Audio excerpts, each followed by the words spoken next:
अस्सलाम वालेकुम, this is me Afshan Nasar advocate. कैसे हैं आप सब? मेरी दुआ है कि आप सब खैरियत से हों। लैट के बारे में पूछे जाने वाले बहुत सारे सवालात से हमें ये अंदाज़ा हुआ कि बहुत सारी मुश्किलात हैं जो स्टूडेंट्स को पेश आ रही हैं और उनको फेस करना पड़ रही हैं, जिनके बारे में एक वीडियो बनाना ज़रूरी था। आज की वीडियो के अंदर हम मुख्तलिफ टॉपिक्स को कवर करेंगे। लॉ से पहले जो लैट से पहले जो प्रोसीजर है रजिस्ट्रेशन का, एलिजिबिलिटी क्राइटेरिया क्या है, फिर लैट के टेस्ट की प्रिपरेशन कैसे करें, एंड फाइनली अपने साल को ज़ाया होने से कैसे बचाएं। सबसे पहले जो सवाल पूछा जाता है वो ये है कि एलिजिबिलिटी क्राइटेरिया क्या है। एलिजिबिलिटी क्राइटेरिया ये है कि आपने एफएससी कर लिया है नंबर 1, या आपने फर्स्ट ईयर का रिज़ल्ट आ गया और आपने सेकेंड ईयर के एग्ज़ाम्स दिए हैं, तो आप एलिजिबल हैं लैट के टेस्ट में अपेयर होने के लिए।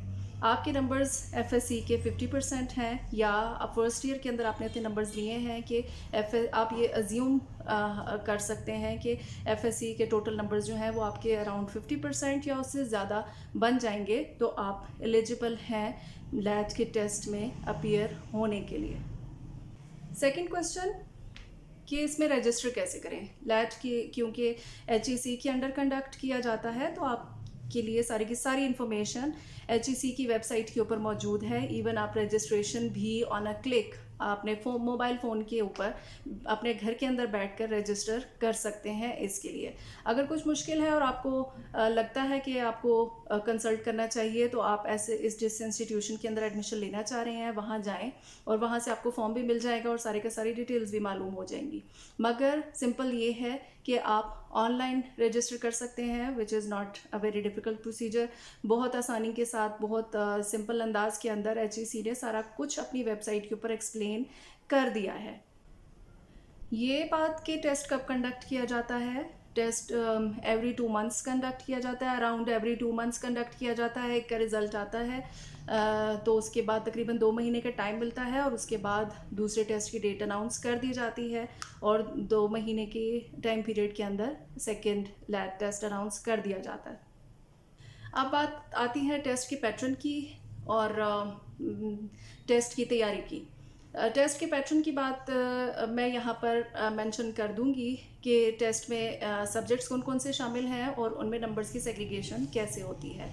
सबसे पहले जो पार्ट है जिसकी की तैयारी, जो कि थ्योरेटिकल पार्ट है, वो ऐसे प्लस पर्सनल स्टेटमेंट का है। ये पार्ट वो है जिसकी कि आप तैयारी, क्योंकि आपको मालूम है कि ये पार्ट आना ही आना है, तो आप इसकी तैयारी बहुत ही अच्छे तरीके से कर सकते हैं। ऐसे की प्रिपरेशन फ्रेश बच्चों के लिए बिल्कुल मुश्किल नहीं होगी, क्योंकि वो ऑलरेडी एसएलओ बेस्ड एग्ज़ाम देकर अभी पास आउट हुए हैं। तो जो एसएलओ बेस्ड पेपर्स बच्चे दे चुके हैं उनके लिए इसकी तैयारी इतनी ज़्यादा मुश्किल नहीं है।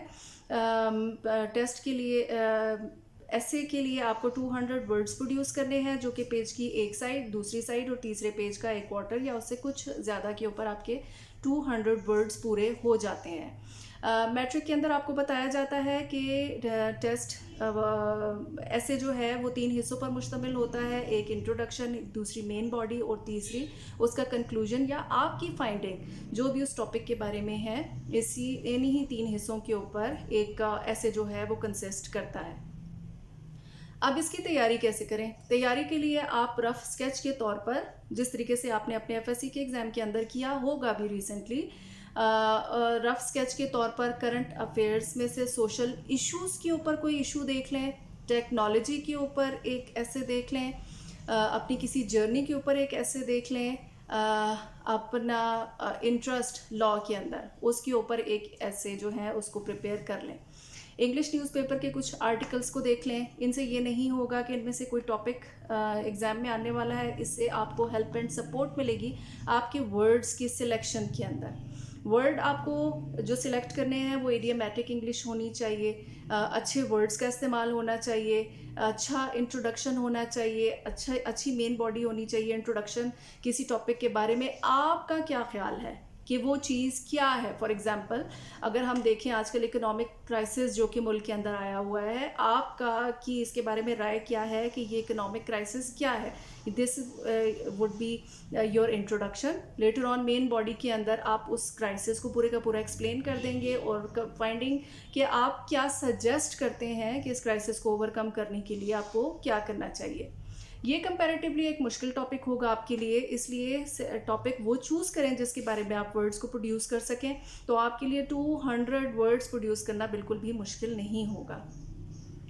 और इस बात को अपने जहन में बिठा लें कि कोई भी ऐसी मुश्किल चीज़ या इतनी टफ चीज़ आप लोगों से नहीं पूछी जाएगी। एक जनरल ओपिनियन सिर्फ आपको जज करने के लिए, एक जनरल ओपिनियन पर्सनल स्टेटमेंट के अंदर भी आपको कुछ ऐसे सिंपल क्वेश्चंस दिए जाएंगे और एसेज भी आपको ऐसे ही टॉपिक के ऊपर दिए जाएंगे जिनके ऊपर आप वर्ड्स को आसानी से प्रोड्यूस कर सकते हैं। इन चीज़ों के स्केचेस को देखना, कुछ सैम्पल एसेज देखना या इंग्लिश न्यूज़पेपर के आर्टिकल्स को देख लेना इसलिए आपके लिए हेल्पफुल होगा कि आपको वो वर्ड्स मिल जाएंगे जो कि आपको चूज़ करके प्रॉपरली इस्तेमाल करने हैं। पर्सनल स्टेटमेंट के यूपर हम आ जाते हैं। पर्सनल स्टेटमेंट बेसिकली आपका पर्सनल ओपिनियन है किसी भी इशू के बारे में। टेक्नोलॉजी के बढ़ते हुए यूजेस एंड मिस यूजेस, अगर फॉर एग्जांपल एक टॉपिक आ जाता है और उसके बारे में आपसे आपका पर्सनल ओपिनियन मांगा जाता है, तो इसमें आपको पर्सनल ओपिनियन के अंदर कोई इंट्रो, कुछ हेडिंग्स, कुछ पैराग्राफ्स बनाने की ज़रूरत नहीं है। एक सिंपल अपना ओपिनियन उस टॉपिक के बारे में दें कि आपका क्या ख्याल है कि भी इस सोशल मीडिया को या इन जो भी नए आए हुए प्लेटफॉर्म्स हैं इनको यूज़ करके क्या पॉजिटिव और क्या नेगेटिव चेंजेस जो हैं वो सोसाइटी के अंदर लाए जा सकते हैं। तो ये आपके लिए बिल्कुल मुश्किल नहीं होगा। ये theoretical part of the paper है जिसके अंदर ऐसे और पर्सनल स्टेटमेंट 25 नंबर्स के मौजूद हैं। इसके बाद बारी आती है 75 नंबर के MCQs की, जो कि बेस करते हैं Urdu, English, Islamiyat, Pakistan studies and maths, जो कि बेसिक मैथ्स होगा, और जनरल नॉलेज। मेरे ख्याल के मुताबिक आपकी जिन चीज़ों की तैयारी ऑलरेडी है या वो सब्जेक्ट्स जो कि इन हैंड हैं, आप उनकी तैयारी पहले से शुरू करें। जिस तरीके से English, Urdu, Pakistan studies, Islamic studies वो सब्जेक्ट्स हैं जिनको कि आप अभी रिसेंटली FSC में, मैथ्स जिनको कि अभी आप FSC में प्रिपेयर कर चुके हैं, आप उनकी तैयारी पहले करें। नंबर्स की डिवीज़न, सब्जेक्ट्स एंड नंबर्स की डिवीज़न जो भी जिस भी तरीके से की जाती है वो यहाँ पर मेंशन कर दिया जाएगा, आप आसानी से देख सकते हैं। इंग्लिश के 20 नंबर्स, जनरल नॉलेज के 20 नंबर्स, ऐसे और पर्सनल स्टेटमेंट के 25 numbers, Islamic studies, Pakistan studies और उर्दू के 10 नंबर्स, बेसिक मैथ्स है उसके 5 नंबर्स, और इसी तरीके से नंबर्स को डिवाइड करके टेस्ट के MCQs को डेवलप किया जाता है। 75 नंबर्स के MCQs हैं जिनको कि कर लेना, अटेम्प्ट करना आपके लिए इतना बड़ा मसला नहीं होगा अगर आप एक थॉरो स्टडी इन सब्जेक्ट्स को दे देंगे। एक थॉरो स्टडी के बाद आप इस काबिल हो जाएंगे कि आप सैम्पल्स पेपर को अटेम्प्ट कर सकेंगे। सैम्पल पेपर्स का लिंक मैं डिस्क्रिप्शन बॉक्स के अंदर डाल दूंगी, जिससे आपको सहूलत होगी कुछ पास पेपर्स देखकर उनके मुताबिक तैयारी करने के लिए। एंड में बचता है जनरल नॉलेज। इन सारे सब्जेक्ट्स को तैयार करने के बाद जनरल नॉलेज की कोई अच्छी बुक जो कि मार्केट में अवेलेबल है उसको पढ़ें, ज़रूर उसको तैयार करें, मगर उसकी तैयारी करते रहें साइड बाय साइड, जो कि एग्ज़ाम तक चलती रहेगी। अगर आपको ऊपर से बाकी MCQs के अंदर कुछ नंबर्स आपके कहीं मिस हो जाते हैं, कहीं कट जाते हैं, कुछ भी होता है, तो आप जनरल नॉलेज में से वो नंबर्स हासिल कर सकें। आपको 100% नंबर्स लेने के लिए एक्स्ट्रा एफर्ट्स लगाने की ज़रूरत इसलिए नहीं है कि इन नंबर्स ने आपकी परसेंटेज के ऊपर कोई असर नहीं डालना और आपके टेस्ट को क्वालिफाई करने की रैंकिंग के ऊपर कोई असर नहीं डालना। 50% नंबर्स इस टेस्ट के अंदर हासिल कर लेना आपके लिए काफ़ी है। अगर आपने 70 या 80 हासिल कर लिए हैं तो आप अपने फ्रेंड्स के सामने शो ऑफ कर सकते हैं कि आपने इतने नंबर्स लिए हैं। तो आप ज़रूर तैयारी करें, इतनी अच्छी तैयारी करें कि अल्लाह करे कि आप 70, 80, 90 स्कोर करें, अल्लाह करे कि आप 100 स्कोर करें, जो कि आपके लिए इतना बड़ा मसला नहीं रहेगा। ऐसे और पर्सनल स्टेटमेंट के लिए मैं आपको गाइड कर चुकी हूँ कि पेज की 1 side, 2nd side and 3rd side का 1 क्वार्टर या उससे कुछ ज़्यादा ऐसे के लिए काफ़ी है। हेडिंग्स देने की ज़रूरत नहीं है, पैराग्राफ्स की ज़रूरत होगी। ऐसे का जो पैटर्न है, introduction, main body and lastly finding और कंक्लूजन, जो कि आपकी फाइंडिंग है। पर्सनल स्टेटमेंट के अंदर आपको हेडिंग्स या पैराग्राफ्स बनाने की ज़रूरत नहीं है। एक गो के अंदर आप अपना एक ओपिनियन किसी भी इशू के बारे में जो कि आपसे पूछे जाते हैं, वो भी 2-3 इश्यूज़ होते हैं जिनमें से आपको लगता है कि आप अच्छे वर्ड्स प्रोड्यूस कर सकते हैं, उसी का इंतखाब करें।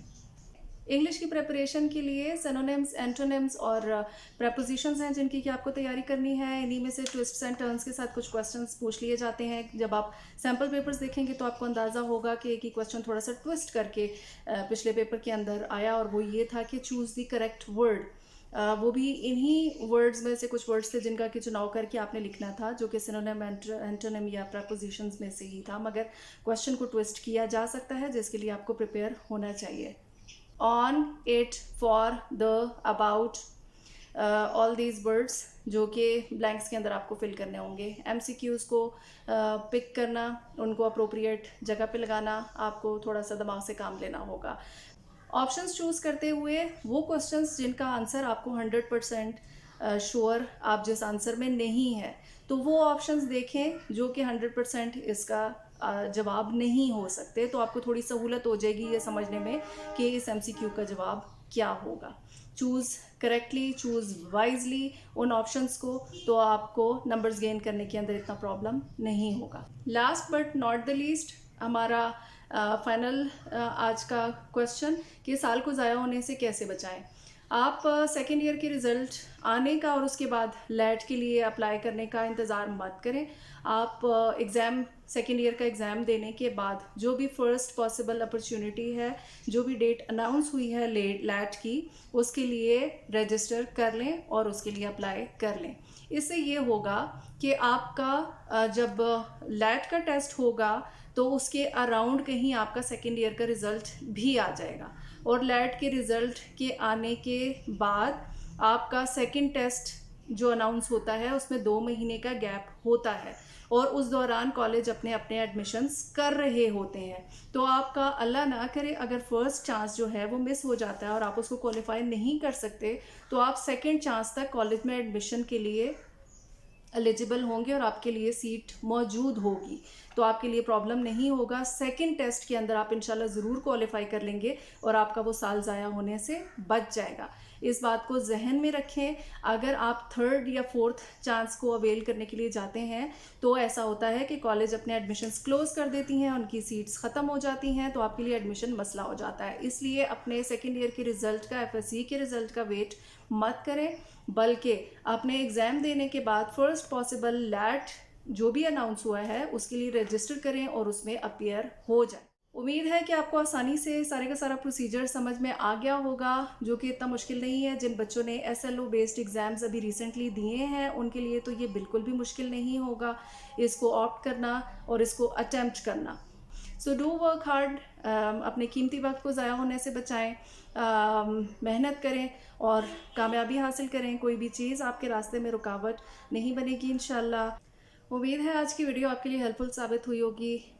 कोई और प्रॉब्लम्स हैं तो feel free to ask, we are here for you. Stay blessed, stay happy. आज के लिए अल्लाह हाफिज़।